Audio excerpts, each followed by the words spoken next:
어찌하여 이렇게 엎드렸느냐라는 제목으로 하나님 말씀 나누도록 하겠습니다. 여호수아 7장에 접어들면서요, 성경의 나레이터가 청중들에게 이야기를 하고 있는데요, 여호수아가 알지 못하는 일들에 대해서 이야기하고 있습니다. 그것은요, 하나님께 바쳐졌던 승리의 전리품과 관련되었던 일이에요. 아간이 지었던 죄 때문에 하나님께서 지금 이스라엘에게 진노를 바라고 계신다, 이 소식을 전하고 있어요. 이스라엘 백성들은 여리고에서 기적의 승리를 맛보았습니다. 그리고 이 승리는요, 전적으로 하나님께서 주셨던 거예요. 이 사실을 잊지 않도록 하나님께서는 여리고에서 얻었던 모든 전리품들은 온전하게 하나님께 드리라, 이렇게 명령하셨어요. 고대 전쟁에서 승리할 때는요, 특별한 의식을 치르는데 상대편에 있는 물건들을 전리품으로 이겼던 그 백성들이 취하는 것이 보통 그런 전통이었습니다. 이스라엘 백성들도 여리고 전투에서 승리했기 때문에 전리품을 취할 수 있는 권리가 있는데, 하나님께서는 그 모든 취했던 전리품들을 온전히 하나님께 드리라 말씀하세요. 그 속에 있는 의미는 뭔가 하면, 이 전쟁의 승리를 주신 분이 우리 능력이 아니라 이스라엘 백성들의 어떠함이 아니라 하나님께서 승리하게 해주셨다, 그 고백을 가지고 전쟁의 전리품을 하나님께 드리라고 말씀하시는 것이죠. 홍해에서도 광야에서도 요단에서도 여리고에서도 늘 승리의 주역은 하나님이셨어요. 그래서 모든 전리품은 하나도 빼놓지 않고 하나님께 드려져야만 하는 것입니다. 그런데 아간이라고 하는 사람이요, 하나님의 것에 손을 댔어요. 아무도 모르는 줄 알았는데 하나님은 알고 계셨습니다. 성도 여러분, 우리는 하나님을 속일 수 있다고 생각하지만 하나님은 속지 않으세요. 우리가 죄 지을 때 은밀한 중에 한 것 같지만 하나님은 다 알고 계십니다. 그래서 우리가 늘 하나님 앞에서 겸손하게 그분을 의지하고 신뢰하고 따라가는데 우리의 인생을 헌신해야 되는 것이지요. 그런데 죄는요, 하나님을 따라가고 신뢰하고 헌신하는데 그것을 가로막는 장애물과 같아요. 하나님께서는 죄를 그래서 너무나 싫어하십니다. 아간의 사건을 통해서 죄에 대해서 단호하게 말씀하시는, 태도를 보여주시는 하나님의 메시지가 있어요. 그 결과로 이스라엘 백성들은 전쟁에 나아가서 패배하는 쓰디쓴 고배를 마셔야만 했습니다. 성도 여러분, 우리가 경험하고 깨달아야 될 것도 있지만요, 살다 보면 인생에서 경험을 통해서 깨달아야 될 것도 있지만 경험하지 않고 깨달아야 될 것도 있어요. 특별히 죄의 고통의 문제가 그렇습니다. 죄의 결과는요, 경험하지 않고 깨닫는 게 지혜예요. 많은 경우 정말 심판이 임할까, 경고에 대해서 알고 있지만요, 미심쩍어해요. 술이나 담배 그 표지에 보면요, 경고 문구가 있어요. 건강을 해칠 수 있습니다. 당신의 생명이 위협합니다. 이런 해악에 대해서 우리가 지식이 있어요. 알고 있지만 정말 병에 걸릴까? 나는 예외겠지? 나는 아니겠지? 미심쩍어해요. 결국 중병에 걸리고 나서야 후회하고 때늦은 한탄을 하게 되는 것이죠. 경험하지 않고 깨닫는 것이 지혜이고 은혜입니다. 이럴 때는요, 나는 예외일 거다라고 생각하는 것이 제일 미련한 생각이에요. 아간이 그랬습니다. 하나님의 말씀도 들었고 그분의 역사도 목격하고 체험했어요. 그런데 하나님의 경고는 무시했어요. 나는 예외일 거라고, 이 정도는 괜찮을 거라고 생각했습니다. 죄의 시작은 하나님의 말씀을 무시하는 것에서부터 출발했어요. 그것이 가장 심각한 일이에요. 하나님의 것에 손을 댄다는 것은요, 하나님 마땅히 받으셔야 될 영광을 가로채는 일이에요. 이사야 42장에서는 이렇게 말씀하십니다. 나는 내 영광을 다른 자에게, 내 찬송을 우상에게 주지 아니하리라. 더군다나 하나님께서 주셨던 승리는 어떤 것이었는가? 하나님 아니라 다른 것을 붙잡고 살아가던 가난한 거민들에게서 승리를 주셨던 놀라운 생명의 메시지였어요. 오직 하나님만 따라가야 살 수 있다는 그 메시지 앞에서 우상을 붙잡는 그런 배반과 같은 연약한 일을 벌이게 된 것이죠. 이것은 결혼식장에서 신부가 아니라 다른 여인을 마음에 품고 있는 것처럼 심각한 일입니다. 아간이 잘못한 것은요, 자신의 미래를 하나님께만 두지 않고 눈에 보이는 것으로 대체하려고 했다는 거예요. 죄에는 특징이 있습니다. 우리도 모르는 사이에 조금씩 잠식해요. 그래서 승리하고 있을 때, 승승장구하고 있을 때, 일이 잘 풀릴 때 교만하지 말고 조심해야 돼요. 자신을 돌아봐야 돼요. 여리고에서 대승을 거두었던 이스라엘은 자신만만했습니다. 아이성에 정탐꾼을 보내었는데 여리고보다 6분의 1밖에 크기가 되지 않는 작은 성을 보면서 방심하게 되었어요. 우리의 전군을 동원할 필요가 없습니다. 3,000명만 보내도 승리할 수 있습니다. 그런데 방심하는 사이 공동체 가운데 싹트고 있었던 죄에 대해서 감지하지 못해요. 영적으로 어두워지면요, 우리 안에 있는 죄가 죄로 여겨지지 않아요. 사사기에 보면 삼손 사사가 나타납니다. 하나님의 능력으로 블레셋 군대들을 연일 대승을 거두면서 하나님께 영광을 올려드려요. 그러던 그가 승리에 도취되어 어느 순간 방심하게 되지요. 결국 들릴라라고 하는 여인에게요, 하나님의 힘이 자기의 머리카락 가운데 부어진다는 비밀을 발설하고 말아요. 삼손이 잠이 든 사이에 머리카락이 잘려나갑니다. 머리카락이 잘려나가서 이제 하나님의 신이 떠난 상태에서 힘을 발휘할 수 없음에도 불구하고 블레셋 군대가 삼손을 잡기 위해 그를 둘러쳤을 때 삼손은요, 그때까지도 자기의 몸에서, 자기 영혼에서 하나님의 신이 떠난 줄 감지하지 못했어요. 영적으로 어두워져서요. 힘을 썼는데 예전과 같지 않다는 그 사실을 보고서 그제서야 하나님의 신이 떠난 줄 알게 되었죠. 이스라엘 백성들이 이와 똑같습니다.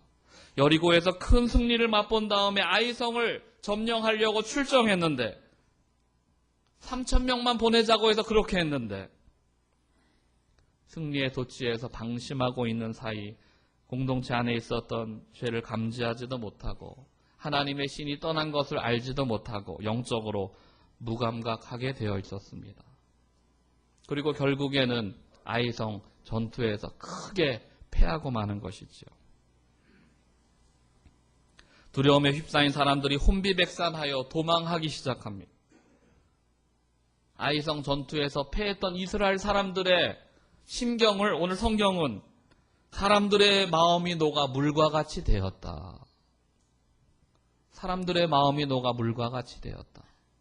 여러분, 이 표현은요, 하나님께서 한 번 더 사용하셨어요. 하나님께서 홍해를 가르시고 요단을 가르시고 기적과 같이 이스라엘 백성들과 함께 하셨던 그 모습을 바라보았던 가나안 백성들, 하나님 없이 살았던 가나안 백성들이요, 하나님의 기적을 볼 때 그들의 마음이 녹았더라. 가나안 백성들의 심령이요, 하나님을 찾지 않았던, 하나님을 떠났던 이스라엘 백성들 가운데 똑같이 생기게 된 거예요.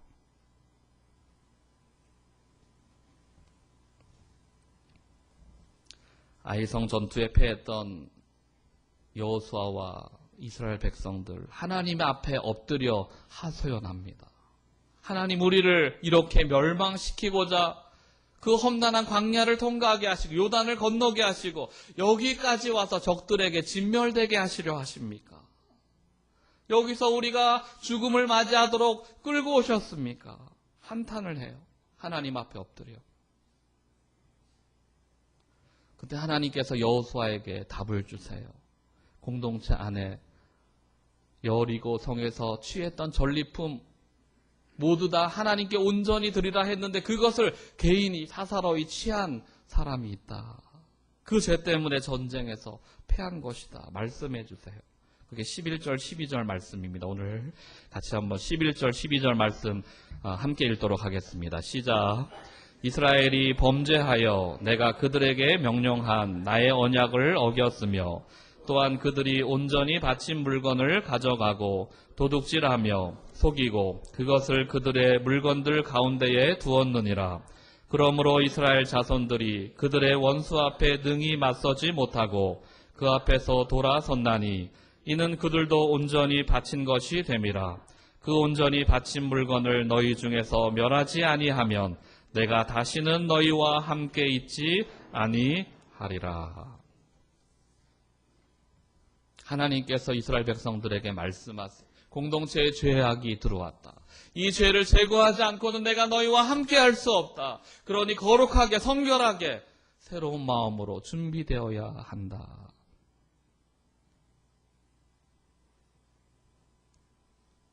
하나님은 공동체의 거룩함을 회복하시기 위해서 방법을 알려주세요. 내일 아침에 이스라엘 모든 백성들을 다 불러 모아라. 그리고 제비를 뽑을 거다. 제비에 뽑힌 자가 범죄한 사람이다. 처음 제비를 뽑았어요. 유다 지파가 뽑혔습니다. 유다 지파 사람들을 온 회중 앞에서 앞세워서 앞으로 나오도록 합니다. 두 번째 제비를 뽑았어요. 세라 족속이 뽑힙니다. 세라 족속 남자들이 앞으로 부르심을 받아 나오게 돼요. 세 번째 제비를 뽑습니다. 그 중에서 삽디의 가족이 뽑혔어요. 삽디 가족의 남자들이 앞으로 나왔습니다. 그리고 마지막 네 번째 제비를 뽑을 때 삽디의 손자 갈미의 아들 아간이 뽑혔어요. 여러분, 이 과정이 무엇을 보여주고 있습니까? 하나님께서 공동체 가운데 있는 죄악의 모습을 드러내시는데 한 번에 하지 않으셨어요. 아간이 그랬다 이렇게 말씀하지 않으세요. 내일 아침에 제비 뽑을 것이다. 아간이 그날 밤에 어떻게 보냈을까요? 아니, 아간이 그날 저녁에 어떻게 보내야만 했을까요? 날이 밝았습니다. 처음엔 딱 집어서 말씀하지 않으세요. 포괄적으로 유다 지파 중에 죄가 있다. 이쯤이면 돌이켜야 돼요. 그런데 조용히 침묵합니다. 또 제비를 뽑아요. 이번엔 조금 더 구체적으로 알려주세요. 세라 족속 중에 죄가 있다. 점점 좁혀오고 있어요. 결국 아간은 자신이 제비 뽑힐 때까지 침묵함으로 거짓을 말합니다. 성도 여러분, 다 밝혀질 때까지 침묵하는 것은 진정한 회개의 모습이 아니에요. 아간은 다 밝혀진 난 후에야 자기 장막 깊숙한 곳에 감춰주었던 금과 은과 신할산의 외투에 대해서 이야기를 꺼냅니다. 성도 여러분, 회개에도 때가 있어요. 회개할 수 있는, 돌이킬 수 있는 기회가 있어요. 하나님의 말씀을 무시하면 안 됩니다. 업신여기면 안 됩니다. 나는 예외겠지, 나는 안 들키겠지, 나에게는 심판이 임하지 않겠지. 제일 미련한 생각이에요. 여기서 조금, 저기서 조금, 아무도 모르겠지.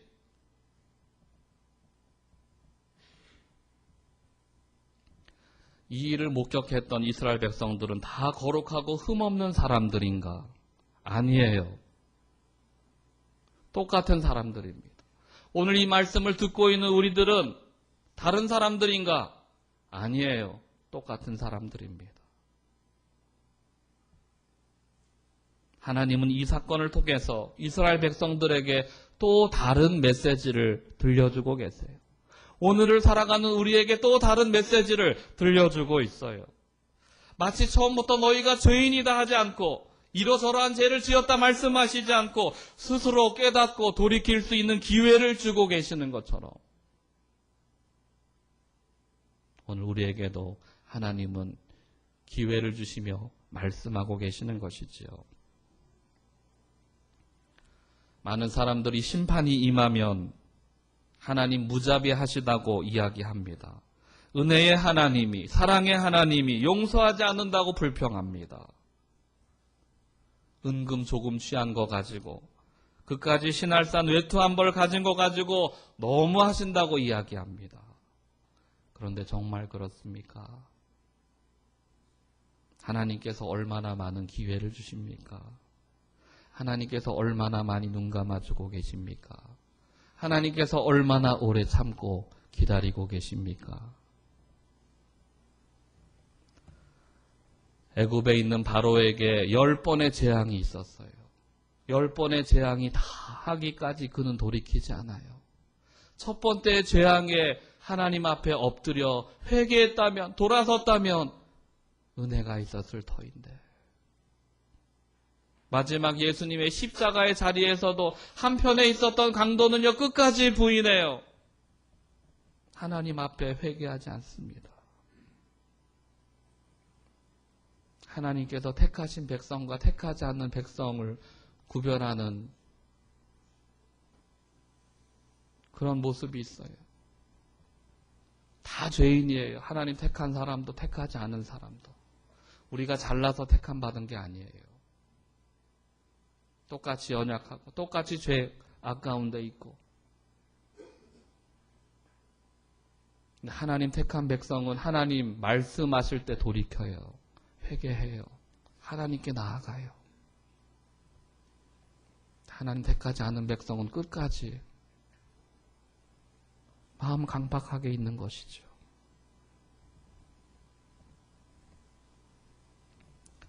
사랑하는 성도 여러분, 더 늦기 전에 하나님께서 기회를 주실 때 돌이키는 것이 은혜고 구원이고 생명인 것을 믿게 되기를 주의 이름으로 축원합니다. 주님 말씀하세요. 보라, 지금이 은혜 받을 만한 때요. 보라, 지금이 구원의 때다. 내가 은혜 베풀 때에 너에게 듣고 구원의 날에 너를 도왔다 말씀하세요. 하나님 계속해서 기회를 주고 계세요. 오늘의 메시지는 우리를 정죄하고 책망하는 수준의 것이 아니에요. 돌이키고 구원하시고 회복하시려는 하나님의 복음의 소식이 담겨 있습니다. 다시 한번 하나님을 추구하십시오. 죄악을 버리고 내 욕심, 내 야망, 하나님 말고 추구했던 모든 것들을 겸손하게 내려놓고 다시 하나님을 붙잡아야 살 수 있어요.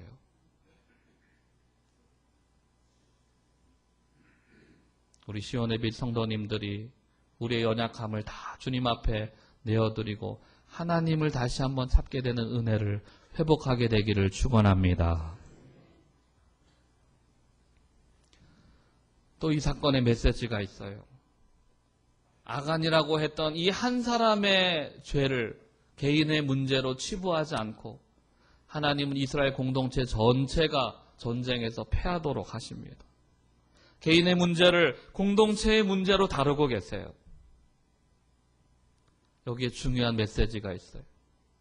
하나님의 약속을 받고 주님의 생명이 있는 그 약속의 땅으로 가는 승리를 향한 전투에 임하는 공동체가 죄악을 품고는 전진할 수 없다는 거예요.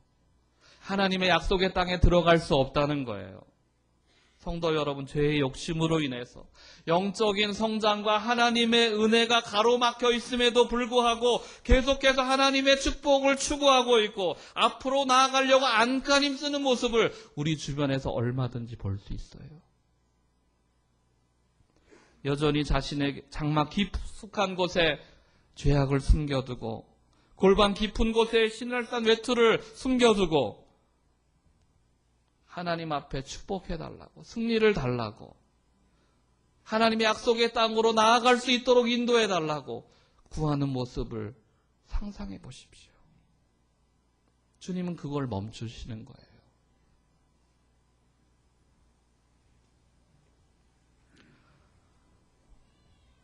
오늘 성경은 죄와 형벌과 실패에 대해서 다루고 있습니다. 여전히 죄를 품은 상태에서 하나님의 축복과 승리를 갈구하며 전진하려는 우리의 무지한 모습을 여실하게 보여주고 있어요.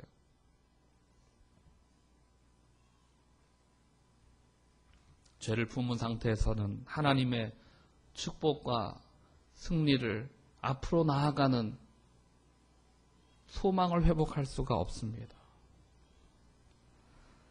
이번 주간 우리는 부흥사경회를 갖게 돼요. 하나님의 축복과 응답을 기대하고 소망하면서 모일 것입니다. 하나님 기도 제목이 있어요. 병고침을 받아야겠고, 경제적인 어려움이 해결받아야겠고, 내 인생의 앞길의 문제가 은총 가운데 응답받아야겠습니다. 그런데 그 전에 우리가 먼저 해야 될 일이 있어요. 하나님의 승리를 추구하기 전에, 하나님의 영광을 추구하기 전에, 하나님으로부터 축복을 빌기 전에 우리 장막 깊숙이 숨겨놓았던 죄의 소산들을 정리하는 시간을 우리는 스스로 가져야 되는 것이지요. 그래야지 공동체가 앞으로 나아갈 수 있어요. 세상으로 나아갈 수 있어요. 하나님 앞에 나아갈 수 있어요. 성도 여러분, 우리 안에 가장 깊은 곳에 숨겨놓은 죄가 어떤 것입니까? 주님은 말씀하세요. 여호와께서 말씀하시되 오라 우리가 서로 변론하자. 너희 죄가 주홍 같을지라도 눈과 같이 희어질 것이요 진홍같이 붉을지라도 양털같이 되리라. 전쟁에 패하여 하나님 앞에 우리를 여기까지 끌고 와서 적들에게 패하게 하시렵니까? 망하게 하시렵니까? 여호수아가 엎드려 하나님 앞에 기도할 때 주님 질문하세요. 10절에 보니까 어찌하여 이렇게 엎드렸느냐? 어찌하여 이렇게 엎드렸느냐? 오늘 본문의 제목이에요. 너희가 내게 찾아와 하소연하는 이유가 무엇인가? 전쟁의 패배에서 안타까운 마음에 하소연하고 있는가? 길이 막히는 것을 보면서 내가 원하는 대로 인생이 열리지 않는 것을 보면서 안타까운 마음에 하나님 앞에 엎드렸는가? 그런데 정말 우리가 엎드려야 되는 이유는 다른 데 있다. 원망으로 엎드리기 전에, 하소연으로 엎드리기 전에 회개함으로 엎드려야 된다. 돌이킴으로 엎드려야 된다. 하나님을 다시 한번 간절히 찾음으로 엎드려야 된다.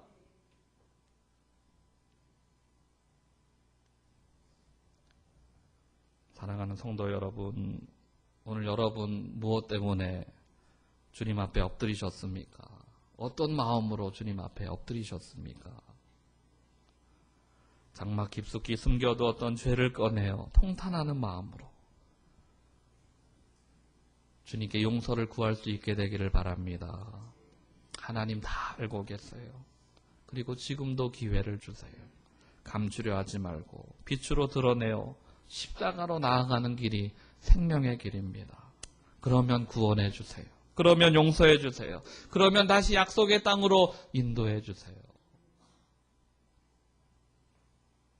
사랑하는 우리 모든 시온의 빛 성도님들이 예수 그리스도의 십자가의 거룩한 영광의 빛 가운데 우리 삶을 내어드리고 다시 한번 주님 인도하시는 약속의 땅 가운데 믿음으로 나아가는 거룩한 은혜가 회복되기를 주 이름으로 축원합니다.